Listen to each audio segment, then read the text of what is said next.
तो hello there, बहुत दिनों बाद हम रिज्यूम करें अपने सॉल्विंग सीरीज को। और आज हम कुछ फिजिक्स के फिजिक्स के प्रॉब्लम प्रैक्टिस करने वाले हैं। और ये प्रॉब्लम्स यहाँ पे लिखे हुए हैं। Let's proceed. से पहला प्रॉब्लम है, और ये थर्मोडायनेमिक्स का है। पढ़ते हैं स्टेटमेंट को। क्या लिखा हुआ है? The density versus pressure of graph of one mole ideal monatomic gas off molar mass this undergoes the process AB, amount of heat rejected by the gas in the process. Okay, तो अगर ध्यान से देख पा रहे हो तो ये जो एंगल आएगा, ये आएगा P not by rho not. अगर मैं इसको ऑरिजिन से कनेक्ट कर दूं तो, और ये वाला एंगल भी वही आएगा। इसका मतलब ए और बी जो पॉइंट्स हैं और जो ऑरिजिन है वो तीनों कोलिनियर है। इसका मतलब क्या है? अगर इसका कोई रैंडम पॉइंट हम मान लें, let's say X Z coordinate को लेट्स से पी, और जो वाई कॉर्डिनेट को रो होगा, तो what we can write as rho minus zero upon P minus zero equal to constant. That implies P by rho equal to constant. जो pressure होता है वो होता है rho R T by M. इसका मतलब अगर पी बाई रो कांस्टेंट है, sorry rho by P constant है, इसका मतलब पी बाई रो भी कांस्टेंट है। इसका मतलब R T by M constant है, आर एम ऑलरेडी कांस्टेंट है। इसका मतलब क्या हो गया कि टेम्परेचर कांस्टेंट है। और अगर टेम्परेचर कांस्टेंट है, इसका मतलब क्या हो गया कि जो प्रोसेस है वो आइसोथर्मल है। और अगर प्रोसेस आइसोथर्मल है तो what you can write actually is isothermal है। तो आप क्या लिख सकते हो? D Q is equals D you plus D W होता है, सबको पता है। डी यू जीरो हो गया, तो simply you have to calculate the work done. और वर्क डन कितना होता है? N R T L N और P one upon P two. तो पहले प्रेशर कितना था? पी नॉट था, तो बाद में कितना है? Two P not. तो क्या हो जाएगा? N R T L N. तो उन्होंने ऑलरेडी नेगेटिव बोला हुआ है तो ऐसे लिख दिया, तो ओवरऑल नेगेटिव आएगा, तो उसको फर्क नहीं पड़ता। Just compute magnitude. तो आर इंटू टी जो ठीक है। हम इस पॉइंट पे क्या लिख सकते हो? टेम्परेचर की क्या लिख सकते हो आप? इसमें ओवरऑल टेम्परेचर कांस्टेंट है, लेट्स कॉल इट टी। तो क्या लिख सकते हो? P not is equal to rho not into R T over M. ये चीज लिखी जा सकती है। तो इससे क्या होगा कि जो आर इंटू टी होगी इसकी वैल्यू आ जाएगी R into T is equal to, जो हमें मास गिवन है, कितना मास लिया हुआ है हमने। अच्छा, एक मोल गिवन है। अच्छा अच्छा, एक मोल है, इसका मतलब आंसर होगा R T L N two. तो जो आर टी की वैल्यू आ रही है यहाँ से देख लो आप, R T will be equal to M P not by rho not. Rho is P equal to rho R T by M. हाँ, तो M P not upon rho not. तो यहाँ से क्या आ जाएगा? M P not over rho not L N two. M P not upon rho not L N two. Option number B is correct, right? I hope you are comfortable. Option B आ जाएगा। ये वाला पढ़ते हैं, क्या बोल रहा है? A graph is plotted between the two graph is plotted between rate of disintegration minus dn over dt and the number of active nuclei। अच्छा अच्छा, तो ये n है, और ये जो एंगल अगर तुम देख पा रहे हो तो क्या लिखा हुआ है ये कि अगर तुम इस पे कोई पॉइंट ले लो लेट से, ठीक है, और ये कितना होगा पॉइंट यहाँ इस पॉइंट पर? ये पॉइंट कितना होगा ओवरऑल? एक्स कोऑर्डिनेट है minus D N by D T, तो एक्स कोऑर्डिनेट होगा minus D N by D T, और वाई कोऑर्डिनेट है एन। तो इसका स्लोप कितना आएगा? 0,0 के रिस्पेक्ट में अगर तुम निकाल रहे हो तो ये होगा n minus zero divided over minus D N by D T. ये होना चाहिए tan 30 के इक्वल, ठीक है। ये tan 30 आना चाहिए, तो इसका मतलब क्या आ रहा है? उल्टा कर दिया तो minus D N by D T over N. Over N is equal to tan 30 का उल्टा हो जाएगा cot 30, और जो कि होता है √3। यहाँ से एक चीज क्लियर दिखाई दे रही है कि minus D N over D T, ये एक्टिविटी होगी, इज इक्वल टू कितना आ रहा है? √3 इंटू एन। इसका मतलब जो लैम्डा है फर्स्ट ऑर्डर रिएक्शन को आ जाएगा √3। तो लैम्डा की वैल्यू आ रही है √3, तो हाफ लाइफ कितना होता है? हाफ लाइफ होता है L N two by lambda, that will be L N two by √3। इसका मतलब ऑप्शन नंबर डी करेक्ट है। ये सिर्फ ग्राफ्स को लेकर कॉम्प्लिकेट करे गए हैं। क्वेश्चन रिलेटेड काफी सिंपल है, ठीक है। जैसे ये थर्ड क्वेश्चन प्रॉब्लम ट्राई करते हैं। इसमें उन्होंने क्या बोला हुआ है? Particle is moving in a circular, अच्छा सर्कुलर ऑर्बिट रिवॉल्व कर रहा है। सेंट्रीपिटल फोर्स दे रखा है, तो कितना होता है वो अगर ध्यान से देखो तो? अगर लेट से रेडियस किस टाइम पे लेट से कैपिटल आर है और इसकी वेलोसिटी लेट से वीटी है, तो क्या लिख सकते हो? एम वीटी का square over R is equal to 2/r²। हमें क्या निकालना है? काइनेटिक एनर्जी निकाल लेंगे, कोई दिक्कत ही नहीं है। तो एम वी टी स्क्वायर कितना आ जाएगा? M V T square is equal to 2/r। तो काइनेटिक एनर्जी कितनी हो जाएगी?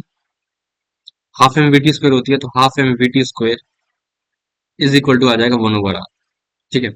इसका मतलब ये नहीं है पोटेंशियल एनर्जी, और ये भी नहीं है। अब पोटेंशियल एनर्जी निकालने की जरूरत पड़ेगी, तो वो निकालते हैं। तो क्या होगा? एक सेकंड रुक जाओ, ये वो है, तो basically minus D U by D R, potential energy दे रखी है इन्फिनिटी पे जीरो, तो हम लिख सकते हैं उसको minus D U over D R, ये तो पोटेंशियल एनर्जी ही है, is equals to minus two by R square. अब इसको इंटीग्रेट कर सकते हैं, आर इक्वल टू आर पे निकालना है ना, you can write actually as okay, तो minus D U equal to minus two by R square D R. अब इसको इंटीग्रेट कर दिया, यू इन्फिनिटी जीरो है और आर पे आर है, U at R is equal, infinity पे आर इक्वल टू जीरो है, इन सॉरी इन्फिनिटी पे यू जीरो है, तो ये हो गया आर, तो that will be U R, minus minus से कैंसिल कर दिया, ये आ जाएगा U R is equal to minus two by R infinity to R. ठीक है, तो यू आर आ जाएगा overall minus two over R, तो पोटेंशियल एनर्जी आ रही है माइनस टू बाई आर, और पोटेंशियल एनर्जी आई माइनस टू बाई आर, और काइनेटिक एनर्जी आई है वन बाय आर, तो ओवरऑल एनर्जी कितनी होगी one by R minus two by R, मतलब माइनस वन बाय आर होगी टोटल एनर्जी, जो कि ऑप्शन नंबर बी है, तो उसका मतलब ये करेक्ट है, टोटल एनर्जी ये रहेगी। अब इस क्वेश्चन को अगर ट्राई करोगे तो सिंपल फॉर्मुला बेस्ड प्रॉब्लम है, क्वेश्चन की लैंग्वेज देकर नहीं डरना है। क्या बोल रहे हैं, आपको कैलकुलेट करना है सी एस कितना होगा, क्या फॉर्मुला होता है, F is equal to F V, जो इसका फोर्स आता है कितना आता है eta A DV over D Y आएगा, क्योंकि इसमें वर्टिकल है, तो ये हो जाएगा eta A DV over D Y, इसको डिफरेंशिएट कर दिया, तो हो जाएगा alpha into one over inch minus two Y over inch. अब मैंने बोला है बेस पे, तो बेस पे तो वाई की वैल्यू जीरो है, तो कितना आ जाएगा ईटा ए अल्फा ओवर इंच, ईटा तो यहाँ पे ईटा ए अल्फा, और हम ये एफ वी आ रहा है, हमें स्ट्रेस निकालना है, तो क्या हो जाएगा F V over A that will be equal to eta alpha over inch, तो एन की वैल्यू कितनी आ जाएगी वन आ जाएगी। ठीक है, बढ़िया, आगे बढ़ते हैं, ये प्रॉब्लम ट्राई करते हैं, क्या बोल रहा है ये काफी अच्छा क्वेश्चन है, ये एसबीटी का प्रॉब्लम है, मैंने पहले करा हुआ है, मतलब देखा था आपने सही के टाइम पे। A solid is phase released from the point at a height of 7 centimeter on a parabolic surface, and it is sufficient rough to avoid slipping. अच्छा अच्छा, तो the maximum height in meter is in which the sphere will reach on the part, maximum height will reach on the right part, यहाँ पे maximum कितनी height पे जा सकता है ये कैलकुलेट करना है। तो पहले तो यही लगता है कि 7 है तो 7 ही होना चाहिए नहीं, लेकिन आई गेस थोड़ा सा इसमें कुछ तो इशू होता होगा, नहीं ऐसा लग रहा होगा कि थोड़ा सा इशू हो सकता है, क्योंकि इन्होंने कुछ solid phase released from point on height h equal to 7 meter from a parabolic surface as understood in the figure, let the left part of the surface for x negative sufficiently rough and right part is perfectly smooth। बस ये यही glitch है, I guess समझ आ रहा होगा सबको, ये क्या है कि परफेक्टली रफ है कि स्लिपिंग अवॉइड हो जाए, rough perfectly rough to avoid slipping, और यहाँ पे स्लिपिंग अवॉइड हो जाएगी, ठीक है, और ये प्रॉपर्ली स्मूथ है, ठीक है। तो हम यहाँ पे क्या कर सकते हो, तुम देखो एक बार, लेट्स से यहाँ पे सेंटर मास की वेलोसिटी है वो वीसीएम है, और प्योर रोलिंग हो रही है तो वेलोसिटी ओमेगा है, तो तुम क्या लिख सकते हो इस पॉइंट पे जो एनर्जी टोटल आएगी, you can write actually as, इसका जो रेडियस है लेट्स से वो आर है, उन्होंने बोला है इसका रेडियस कितना होगा, you have to consider as well, radius mention नहीं है, एक मिनट, इसकी रेडियस कैपिटल स्मॉल आर मान ली, ठीक है, तो क्या लिखोगे एम जी इंटू, अच्छा वो हाइट कैसे दे रखी है तो चिल है, कोई दिक्कत नहीं, इसके सेंटर से हाइट दे रखी है, ठीक है, तो लिख सकते हो M G H is equal to half M VCM square plus half I omega square 2/5 M R square into VCM square by R square, तो यहाँ से आ जाएगा M G H is equal to, तब ये वो क्वेश्चन नहीं आएगा, तब कोई आसान सा है, ठीक है, ओके, तो M G H equal to half M VCM square, यहाँ पे जस्ट को रिलीज करा गया, तो अभी काइनेटिक एनर्जी वैसे भी नहीं है ना, काइनेटिक ना वीसीएम में, तो ओमेगा भी जीरो ही होगा, क्योंकि ये परफेक्टली स्मूथ रफ है एक्चुअली टुवर्ड्स स्लिपिंग, ओके, तो M V C M square by 2 plus M V C M square by 7 5 actually,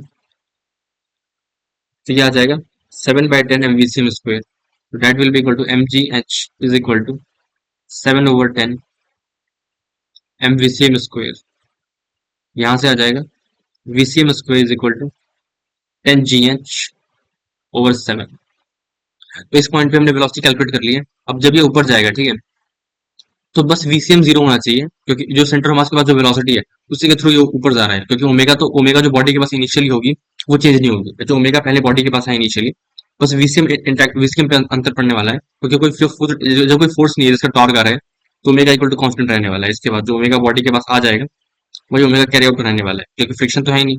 तो बेसिकली क्या हो रहा है इसके बाद, अगर तुम ध्यान से देख पा रहे हो, तो ये तुम्हारा सरफेस हो गया। तो देखो, तो इसके पास यहाँ पे इस टाइम पे कुछ वेलोसिटी आ गई वीसीएम, सही है, और ये लेट से ओमेगा आ गया। तो अब इसकी लेट से ये कुछ इसने हाइट ग्रैब करी, लेट से एच डैश, तो तुम क्या लिख सकते हो, यहाँ पर ओमेगा तो इंटैक्ट ही रहने वाला, you can easily write half M V C M square equal to M G H finally, और कुछ नहीं कह सकते। तो यहाँ से वीसीएम, यहाँ से एच कितना आ जाएगा, VCM square by two G, that's it. और वीसीएम का स्क्वायर कितना निकाला है तुमने, 10 GH/7, तो ये कितना आ जाएगा, 10 GH/7 इंटू टू जी, यहाँ से जी कैंसिल आ गया, क्या आ जाएगा 10H/14, that will B 5H/7, 5H/7। H की वैल्यू 7 दे रखी है, तो कितना ऊपर जाएगा, ये 5 ऊपर जाएगा, ठीक है। I guess you are comfortable, thank you, बाकी नेक्स्ट में देखते हैं।